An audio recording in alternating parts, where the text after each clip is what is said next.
इसलिए पल्लवी पटेल जो हैं अभी से जिस तरह की बयानबाजी कर रहे हैं और जिस तरह खुलकर समाजवादी पार्टी की जो विधायक है सचिन यादव उनके पल्लवी पटेल ये भी कहते हुए नजर आते हैं कि भाई जब चंदा चोरी हो जाता है लोग श्रद्धा के साथ में दान करते हैं और उसको जब चोरी कर लिया जाता है तो आखिर विधानसभा में आवाज क्यों उत्तर प्रदेश में विधानसभा अनिश्चित काल के लिए स्थगित कर दी गई है।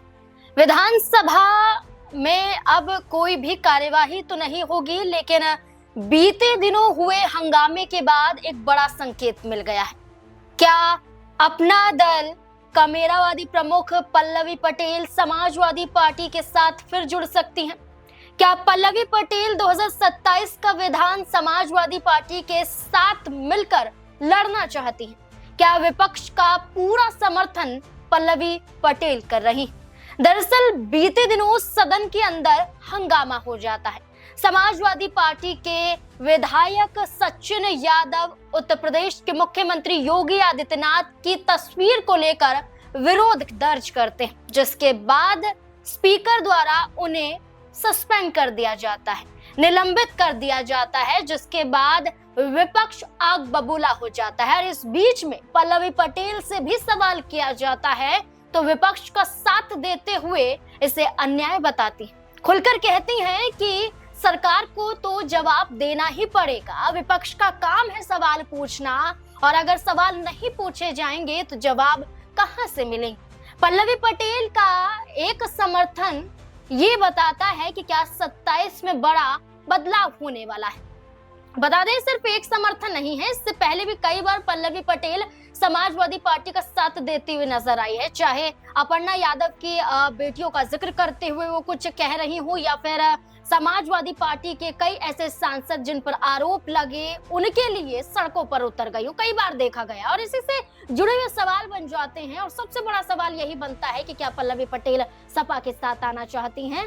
वरिष्ठ सहयोगी अमन जी हमारे साथ मौजूद हैं, चर्चा करेंगे। सर, कैसे देखते हैं पल्लवी पटेल के सचिन यादव के समर्थन में दिए गए बयान को लेकर, और जो बार बार मीडिया के सामने विपक्ष के ही समर्थन में वो नजर आ रही हैं, बार बार देखा जा रहा है कि सपा का साथ दे रही हैं, चाहे मुद्दा उत्तर प्रदेश में कोई भी हो, लेकिन सपा का समर्थन पल्लवी पटेल द्वारा हमेशा रहा है। कैसे देखते हैं उनके बयान को? देखिए, बिल्कुल, और चुनावी माहौल बनता हुआ दिखाई पड़ता है, क्योंकि आप देखेंगे 5-6 महीने के बाद में उत्तर प्रदेश में पूरी तरह से चुनाव जो है अपने उफान पर होगा। जो तमाम तरह के समीकरण होंगे वो बनते हुए दिखाई पड़ेंगे, और हो सकता है कि मार्च अप्रैल के आसपास चुनाव होता हुआ दिखाई पड़ जाए। लेकिन उससे पहले अगर देखें तो अब तमाम जो पॉलिटिकल चेहरे हैं वो कहीं ना कहीं अपनी रणनीति बनाते हुए और अपने आप को साधते हुए दिखाई पड़ते हैं, क्योंकि उत्तर प्रदेश का चुनाव जो है वो अपने आप में बाकी राज्यों से अलग माना जाता है। 403 विधानसभा सीटें हैं और लगभग 80 लोकसभा सीटें हैं, तो ये अपने आप में बताता है कि राजनीति में उत्तर प्रदेश का किस तरह का स्थान है। लेकिन ऐसे में जो आप जिक्र कर रहे हैं कि विधानसभा को अनिश्चितकाल के लिए जिससे स्थगित किया गया है, क्योंकि सचिन यादव को लेकर लगातार हंगामा हो रहा था, समाजवादी पार्टी के विधायक हैं, और जिस तरह सीएम योगी की तस्वीर लेकर वो चंदा चोरी को लेकर सवाल उठा रहे थे, उनको जो है सदन से बाहर कर दिया गया। और एक तरीके से कहीं ना कहीं समाजवादी पार्टी खेमे को ये लगा कि उनकी आवाज को दबाने का प्रयास किया जा रहा है। इसके बाद लगातार हंगामा होता हुआ दिखाई दिया। लेकिन महत्वपूर्ण बात क्या है कि यहाँ पर जिस तरह से जो रुख दिखाई पड़ा है और जिस तरह से पूरा माहौल नजर आया है, उससे लगता है कि आने वाले दिनों में उत्तर प्रदेश की जो राजनीति है वो अलग दशा और दिशा यहाँ पर लेती हुई दिखाई पड़ेगी। अब जिस तरह से यहाँ बाकी जितने भी दल हैं, जितने भी पार्टियां हैं, अभी से समीकरण बनाने का प्रयास कर रही हैं, अपना दल कमेरावादी हो या अपना दल सोनेलाल हो, क्योंकि देखिए राजनीति के लिहाज से कहीं ना कहीं आपको किसी न किसी का साथ तो देना पड़ेगा। इसलिए पल्लवी पटेल जो है अभी से जिस तरह की बयानबाजी कर रहे हैं और जिस तरह खुलकर समाजवादी पार्टी की जो विधायक है सचिन यादव उनके समर्थन में आई, उससे कहीं हद तक ये लगता है कि क्या एक बार फिर से वो सपा के साथ आना चाहती, क्योंकि सिराथू का 2022 का चुनाव आपको याद होगा, उस समय सपा के टिकट पर चुनाव लड़ी थी और उन्होंने अभी के वर्तमान के उप मुख्यमंत्री केशव प्रसाद मौर्य को लगभग 6,500-7 हजार वोटों से हरा दिया था। तो ये दिखाई पड़ता है कि सपा के साथ आकर उन्होंने कहीं ना कहीं सीट जीती, और हो सकता है एक बार फिर वो सपा के साथ चलने को तैयार हो, इसीलिए इस तरह की बयानबाजी कर रही हैं। लोकसभा चुनाव में पल्लवी पटेल और ओवैसी का साथ देखने को जी। मिला था। पीडीए के बिहाफ पर उन्होंने पीडीएम यहाँ पर गठित किया था और ये कहा था कि इस राह पर वो चलेंगे, अब वो मुस्लिमों को साथ लेकर भी चलेंगे। लेकिन 2024 के इस लोकसभा चुनाव में कामयाबी पल्लवी पटेल को नहीं मिलती है, ना ही कोई सीट यहाँ पर जीत पाती है। और जैसा आपने कहा कि 22 में सपा के टिकट पर, सिंबल पर वो चुनाव में उतरी और केशव प्रसाद मौर्य को उन्होंने हराया। और अब क्या लगता है आपको कि जिस तरह से केशव प्रसाद मौर्य का बयान देखा गया है मदरसों को लेकर, इस बयान पर भी वो कटाक्ष करते हुए नजर आई है और उनका कहना है कि कैसे लोकतंत्र को साइड करते हुए ये लोग कैसे सदन में आए हैं, ये खुद अपने आप को नहीं देखते हैं कि एक उंगली आप उठा रहे हैं, 4 उंगली आपके ऊपर उठ रही हैं। कैसे देखते केशव प्रसाद मौर्य के बयान को, और पल्लवी पटेल का ये पलटवार क्या बताता है कि फिर से यही माहौल बन सकता है? देखिए, उत्तर प्रदेश में चुनाव है और जैसा कि शुरुआत में मैंने कहा कि चुनाव जब होता है तो तमाम तरह की रणनीतियां, तमाम तरह की बयानबाजियां होती हुई दिखाई पड़ती है। केशव प्रसाद मौर्य ने जिस तरह की बात को कहा है उसको लेकर भी आप देखेंगे सोशल मीडिया पर तो तमाम लोग यही बात कहते हुए नजर आ रहे हैं कि क्या उत्तर प्रदेश में चुनाव आ गया है। जिस तरह की बयानबाजी हो रही है कि एक तरीके से एक समुदाय विशेष को खुश करना और एक समुदाय विशेष को ये बताना कि भाई हम आपसे बिल्कुल कटे हुए, ये कहीं भी जस्टिस नहीं होता लोकतंत्र में। क्योंकि अगर इस तरह की बयानबाजी आप करते हैं,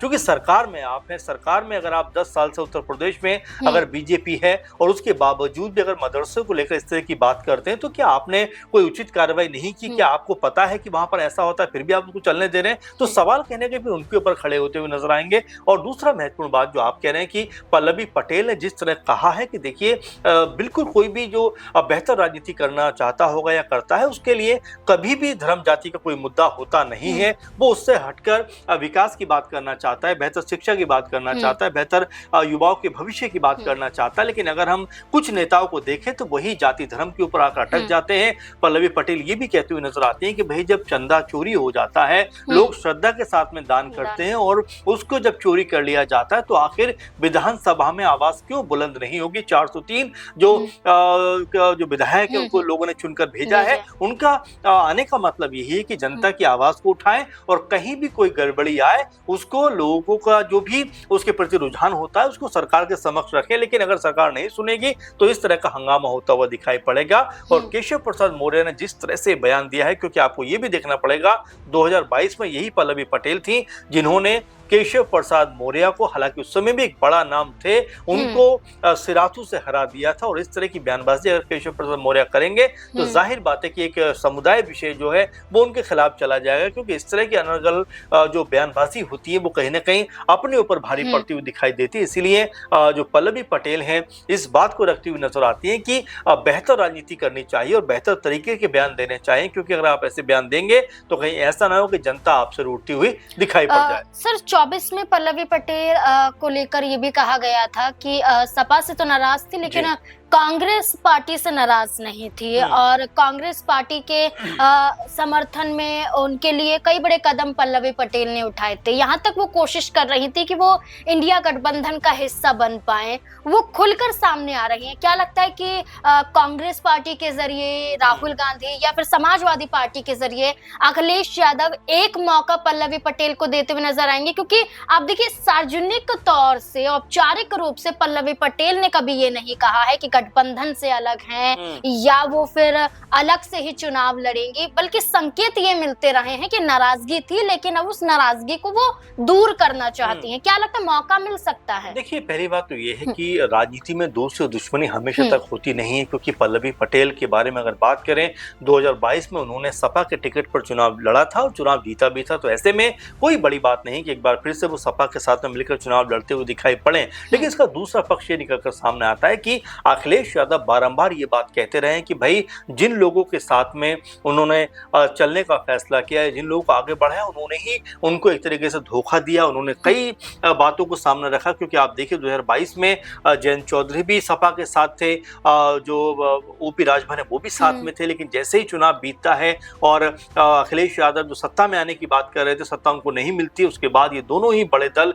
बीजेपी के साथ जाकर शामिल हो जाते हैं। उसके बाद में आपने देखा कि चंद्रशेखर आजाद भी लगातार कोशिश करते रहे कि हम्म। भाई हम भी सपा के साथ आए, लेकिन अखिलेश यादव ने कहा कि जिन जिनको मैंने मौका दिया है उन्होंने कहीं ना कहीं हमारा साथ छोड़ दिया, इसलिए अब मैंने लोगों को अपने साथ लाना छोड़ दिया है। इस तरह की बातें अखिलेश यादव कहते हुए दिखाई पड़े। अब ऐसे में पल्लवी पटेल जो जिक्र यहाँ पर कर रहे हैं, जिस तरह की बात को यहाँ पर उठा रही है, क्या अखिलेश यादव उनको साथ लेकर चलना चाहेंगे? क्या इंडिया गठबंधन का वो एक बार फिर हिस्सा होने पाएंगी? ये अपने आप में महत्वपूर्ण बात है, क्योंकि अभी तक ऐसी कोई भी बात समाजवादी पार्टी की तरफ से नहीं कही गई है। लेकिन देखिए, जब समीकरण सत्य हैं, जब तमाम चीजों को देखा जाता है, हर सीट पे जो वोट बैंक है वो तलाशा जाता है, तो बहुत सारे फैसले जो हैं वो समय की नजाकत को देखते हुए लिए जाते हैं। और हो सकता है कि यहाँ पर अनुप्रिया पटेल जो अभी फिलहाल बीजेपी में है, वहीं अगर पल्लवी पटेल की बात करें तो हो सकता है एक बार फिर वो समाजवादी पार्टी का दामन थामती हुई दिखाई पड़ जाए। बिल्कुल हो सकता है कि एक बड़ा गठबंधन हो सकता है कि सपा के सिंबल से फिर से चुनाव में उतरने के लिए मौके की तलाश में हो। लेकिन अब देखना होगा, क्योंकि 2022 के विधानसभा चुनाव में एक मुख्य चेहरा पल्लवी पटेल तब बनी है जब सपा के सिंबल पर उन्होंने केशव प्रसाद मौर्य को सिराथू में हराया।